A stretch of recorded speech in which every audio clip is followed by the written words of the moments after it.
Bonjour à tous, aujourd'hui nous sommes le 1er avril.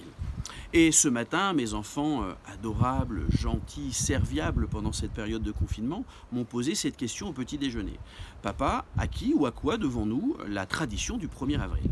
Alors, je me suis dit que ça pouvait aussi vous intéresser ce soir. Donc j'ai noté deux choses.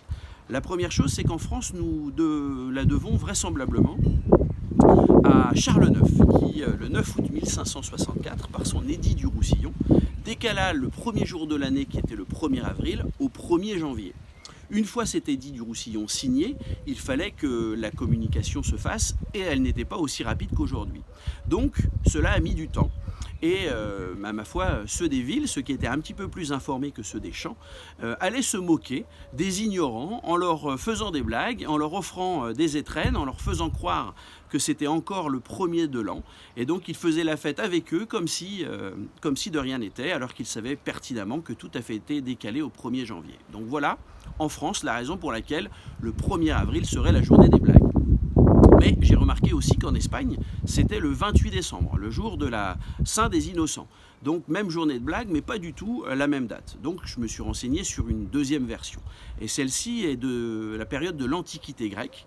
Manifestement, 12 jours après l'équinoxe du printemps, il y avait la fête du dieu du rire. Et cette fête était l'occasion de se grimer, de porter des vêtements de gens qui avaient des statuts sociaux un peu différents. Et donc on se prenait pour quelqu'un d'autre et on faisait des blagues et on rigolait avec tout le monde. Et manifestement, les Romains ont repris par la suite, la même tradition. C'est un petit peu ce que l'on vit encore avec le carnaval de Venise, avec toutes ces belles tenues où on ne sait pas qui se cache derrière les masques. Donc voilà pour la tradition du 1er avril. Et donc pour le poisson d'avril, il semblerait que ce soit lié à la période religieuse du carême ou éventuellement à la période de reproduction du poisson d'avril. Et c'est pour ça que le symbole du poisson d'avril aurait pris place sur cette journée-là. Et pour tous ceux qui ont l'habitude de dire que je place des produits Callaway, vous verrez que ce soir j'ai fait un effort.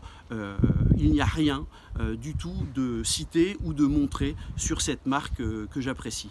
Voilà, merci, bon 1er avril à tous et à bientôt.